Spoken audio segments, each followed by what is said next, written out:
What happens when a terrorist group becomes a better military force than the army? That was the horrifying reality faced by Sri Lanka as it contended with the legendary Tamil Tigers. The Tigers were prolific assassins and bombers, but at their height, they commanded whole districts, a navy, and even an air force, which allowed them to conquer military bases and even fend off India's military might. Today, on A Day in History, we look at the history of the Tamil Tigers, what made them so powerful and so feared, and how they were finally defeated.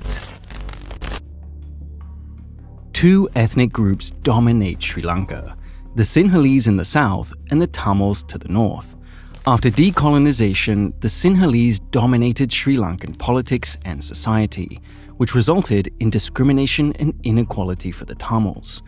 Ethnic tensions flared, which the Sri Lankan government made worse by trying to stamp out Tamil art, language, and culture, and even forcing Tamils to swear an oath of allegiance denouncing Tamil identity.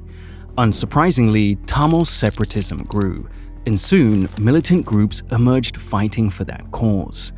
In 1976, Velupillai Prabhakaran founded the Liberation Tigers of Tamil Eelam, LTTE, better known as the Tamil Tigers, and quickly supplanted the rival groups to become the dominant Tamil separatist militant organization.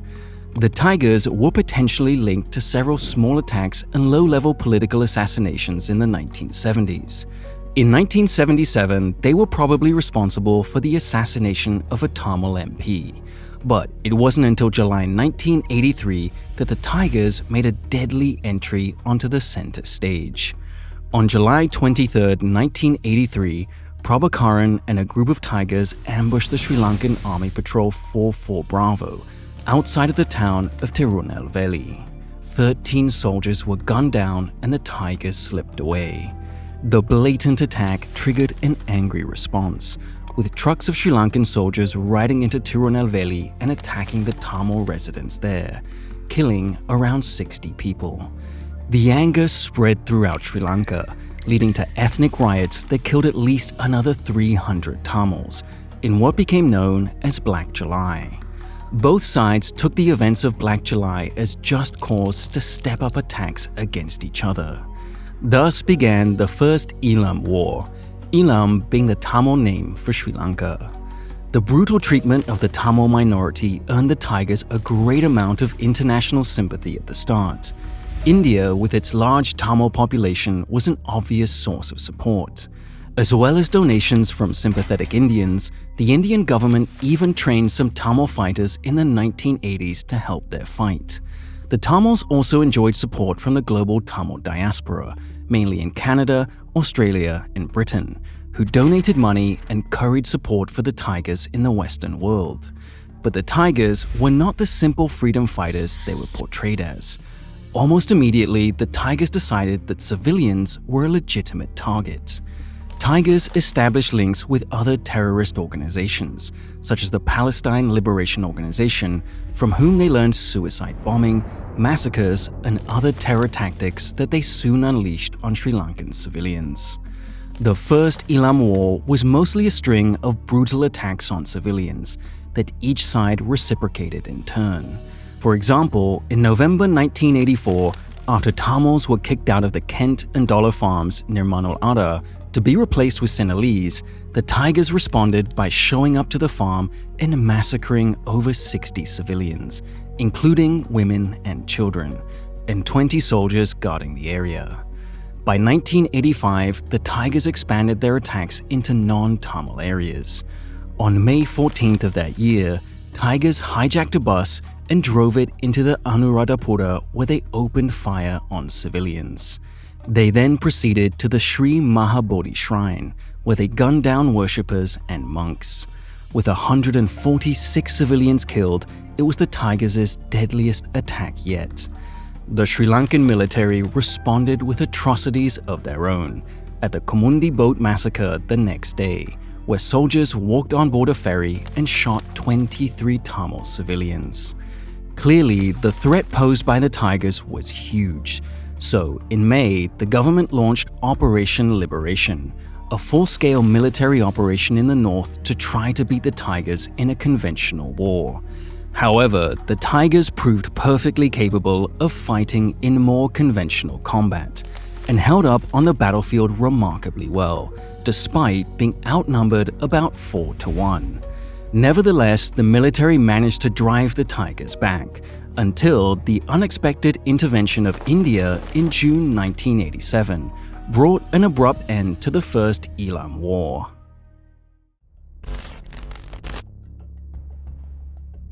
India was in a strange position when it came to the Tigers. With tens of millions of Tamils in its borders, the Indian government did not want to do anything that might inflame Tamil separatism at home. At the same time, India saw itself as the regional power, and the constant massacres and fighting just off the coast was obviously a concern. India was also concerned that Sri Lanka was leaning too close to Pakistan. It had offered its ports for Pakistani use during the Bangladesh War of Independence, for example. As Sri Lankan forces pushed the Tigers back towards civilian areas, especially in Jaffna through Operation Liberation, India decided to intervene with humanitarian aid. It airdropped food and medicine for the civilians, which Sri Lanka took as a sign of support for the Tigers. Operation Liberation was paused, as India and Sri Lanka negotiated their way through a diplomatic crisis, which gave the Tigers time to reorganize and catch their breath. This would be necessary after Indian Prime Minister Rajiv Gandhi reached an agreement with Colombo on July 29, 1987. The Sri Lankan government would roll back its persecution of Tamil minorities, and in exchange, India would not only halt support for the Tigers, but deploy its own peacekeeping force to stamp them out. The First Eelam War gave way to a 3-year Indian intervention. India marched in confident in its military power, but the Tamils had learned well from their years of combat. The Indian peacekeeping force, IPKF, proved incapable of dealing with the Tiger threat. They were harassed constantly by ambushes and suicide attacks, and the presence of foreign troops in Tamil country turned most of the population against them. Indian troops were accused of numerous abuses towards civilians that only increased support for the Tigers and even turned the Sinhaleese against them. A common nickname for the IPKF in Sri Lanka was the Innocent People Killing Force. Even the Sri Lankan government became angry and was credibly accused of funneling support to the Tigers just to kick India out. India threw in the towel by April 1990 and withdrew its troops. With 1,200 Indian soldiers dead and thousands more Sri Lankan civilians, without doing anything to curtail the Tigers, it remains a black mark on Indian military history.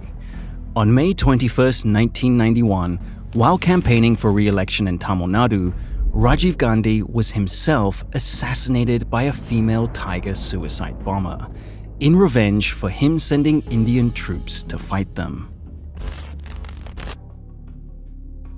The Tigers had a sophisticated operation that spread across the globe. The Tigers embedded themselves in global criminal networks, from drug cartels to human trafficking rings, which provided funds and arms for their fight. They operated their own smuggling fleet, the Sea Pigeons, which they used to transport weapons and advanced hardware from around the world. On top of their illegal activities, the Tigers were able to garner popular support from around the world. Donations flowed in from the Tamil diaspora and sympathetic non-Tamils, whose only real exposure to the conflict was through reports of anti-Tamil government action. At their height, the Tigers received an estimated $300 million in funding annually. One of the Tigers' most important divisions on this front were the Truth Tigers. These cameramen followed the Tigers into battle to capture footage for propaganda videos. These videos were incredibly effective as recruitment tools, but getting that footage was risky. Most Truth Tigers were killed in action, but their work earned them great respect among the other Tigers for how useful it was. As early as 1984, the Tigers also operated a military navy, made up mostly of captured Sri Lankan vessels. The Tigers used naval raids very effectively. for both terror attacks and more conventional military operations. In the 1990s, rumors emerged of a Tiger Air Force that were only confirmed into the 2000s. The Tigers had used their funding and smuggling networks to acquire parts of fighter planes and bombers, which they assembled secretly and deployed during the later phases of the conflict. But the highest honor for a Tiger was to join the infamous Black Tigers. The Black Tigers were the dedicated suicide attack division, made up of only the most devoted and dedicated Tigers. The Black Tigers revealed their existence on July 6, 1987, when Valipuram Vasantan drove an explosive-laden truck into an army base in Neliadi. The blast killed 18 people, while the squad of Tiger gunmen who poured in afterwards killed 40. It was a Black Tiger who assassinated Rajiv Gandhi, and the group would rack up hundreds of kills over its lifetime. No one knows exactly how many Tigers there ever were, but through its lifetime, it must have had tens of thousands of members. The Tigers were notable for recruiting women who made up an estimated 25% or more of the group, and could be found in every division.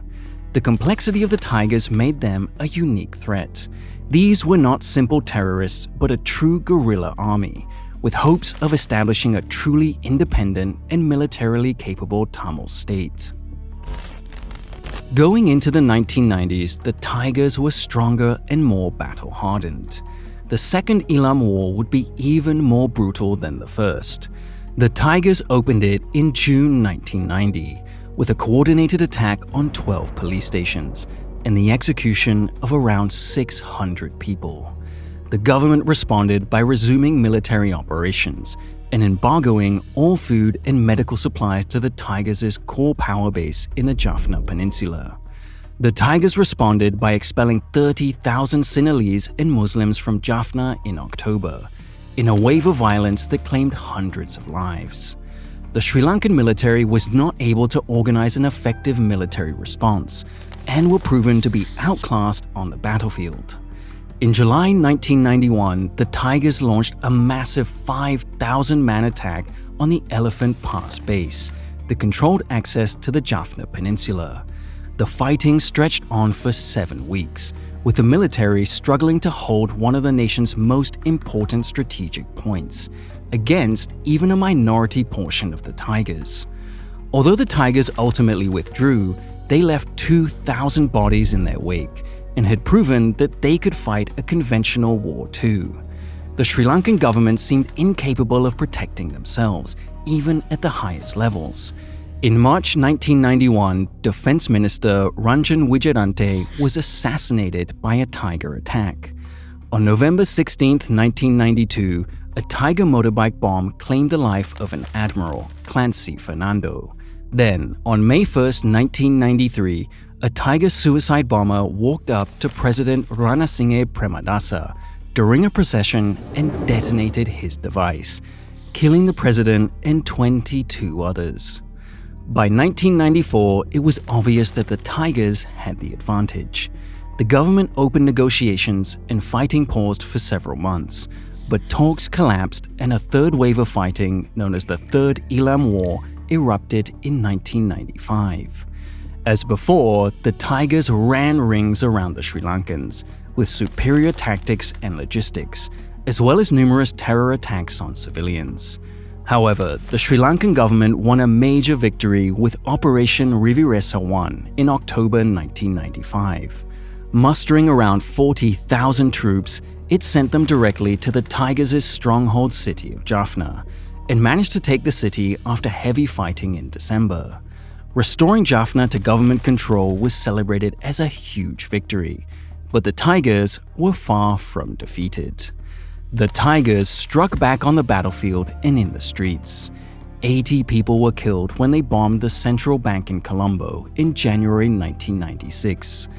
In July, the Tigers once again demonstrated their tactical skills in an attack on the naval base at Mullaitivu. The defending forces were quickly overwhelmed, but when Sri Lanka sent reinforcements, the Tigers managed to surround them too. Then the government tried to send rescue ships in, but the Tigers fought them off. In the end, the government was forced to abandon the base and all of its equipment to the Tigers and lost 1,200 men, their single biggest defeat yet.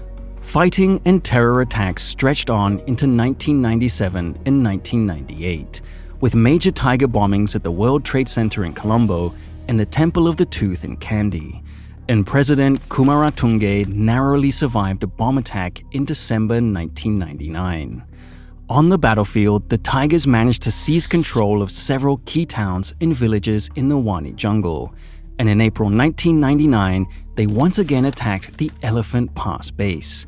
This time, the government forces outnumbered the Tigers 3-1, but the Tigers strategically captured outlying military positions and roads in the lead-up to the attack. They even sabotaged the base's water supplies to dehydrate the defenders before attacking. When the Tigers finally attacked in full force, the military crumbled, losing 1,000 lives and handing the base to the Tigers. Fighting continued into 2000 and 2001. The Tigers grabbed global headlines again with an attack on Katunayake Air Base, which was also serving as a civilian airport. International visitors and press bore witness to the Tigers attacking planes and airport facilities with impunity, causing tourism and foreign investment in Sri Lanka to take a nosedive.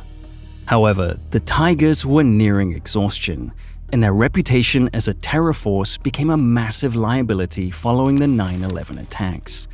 In late 2001, the Tigers reached out to the government for negotiations and agreed to a temporary ceasefire in February 2002. That brought the Third Eelam War to a close. It would prove to be the last ceasefire the Tigers would ever sign.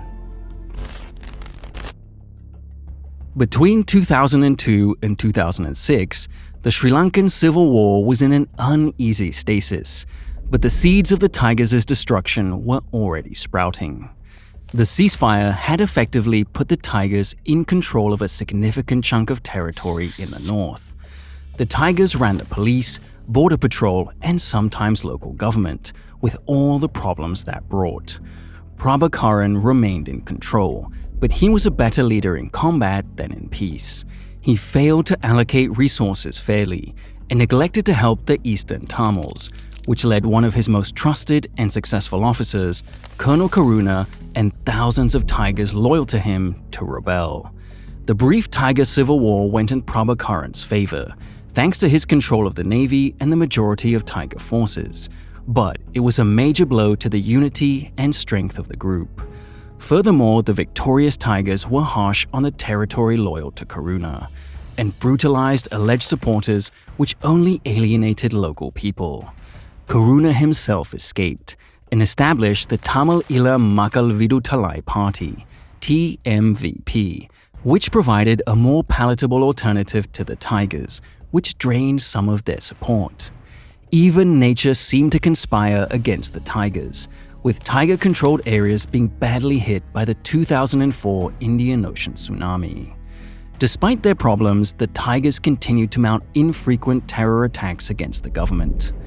In August 2005, they assassinated Foreign Minister Lakshman Kadirgamar, but the act only fueled the growing desire in Sri Lanka to throw out the ceasefire and finish off the Tigers once and for all. In 2005, a new government under Mahinda Rajapaksa came into power with an avowed goal of crushing the Tigers for good. The Tigers were weaker than ever, while the Sri Lankan military had grown in numbers and experience from decades of fighting and from lessons learned in the war on terror fought elsewhere in the world. The fourth and final Eelam War erupted in April 2006, when the Tigers closed the Mavel Aru Anicut Dam in the eastern provinces. The dam supplied water for tens of thousands, but rather than negotiate, the government cracked down like a hammer. Government forces stormed the dam and killed the Tigers. The Tigers bit back with an attack on the nearby naval base at Trinco, but that only provoked the government to send in thousands of troops to sweep the area and virtually destroy the Tigers in the region. The sudden effectiveness of the military shocked the Tigers. Through late 2006 and early 2007, the Sri Lankan military launched an all-out assault with aircraft and artillery on Tiger-controlled areas of the eastern provinces. It was difficult fighting and civilian casualties were high. But by mid-2007, the Tigers had been driven back into the jungles of the northern province. It was obvious that the Tigers were crumbling. Morale collapsed and civilian support ebbed away. Desertions were high, and soon the Tigers were forcibly conscripting teenagers into their ranks and sending them into battle with barely enough training to shoot a gun. The Tigers held on through 2008, but constant assault by the military whittled down their numbers. By 2009, the Tigers were a fraction of their old strength and were urging the defiant Prabhakaran to try to make peace, but he refused. By April 2009, the Tigers had effectively collapsed. The command structure was gone and remaining Tiger units began surrendering in droves or fleeing. The Sri Lankan government reported almost 12,000 Tigers in their custody by May 2009. Prabhakaran and a tiny core of loyalists made their last stand to the east of the Nandi Kado Lagoon. With Sri Lankan forces closing in from all sides, Prabhakaran was finally caught and killed in a firefight on May 19th, with 30 of his elite bodyguards. Prabhakaran's death was effectively the end of the Tigers. News of his death brought public celebration across Sri Lanka, and the Tigers' deadly reign of terror finally died with him. Although the Tigers nominally continued under Selvarasa Padmanathan and allegedly still exist to this day, they have not carried out a noteworthy attack or military operation. Sri Lanka had achieved the rare feat of stamping out an insurgency through sheer military superiority. That victory did not come without cost. The Sri Lankan Civil War led to the deaths of 100,000 people, many of whom were killed by the Tigers, but many whom had been killed by the government as well, with some estimates suggesting that the government response to the Tigers was deadlier than the Tigers themselves ever were. For the Tamils of Sri Lanka, the legacy of the Tigers is complicated. They alienated many with their open attacks on civilians and their failures in their final years. However, Tamils still face discrimination and inequality in Sri Lanka, and there is much work left to be done to heal the damage wrought by decades of discrimination. In 2023, the Sri Lankan government announced plans for a National Unity and Reconciliation Commission to address the bitter legacy of the Civil War. But critics argue a mere commission won't be nearly enough to resolve the issues. Progress is being made, but there is always the risk that mistakes and mishandling could reawaken the fires of militant Tamil separatism and resurrect the same forces that created the infamous Tamil Tigers.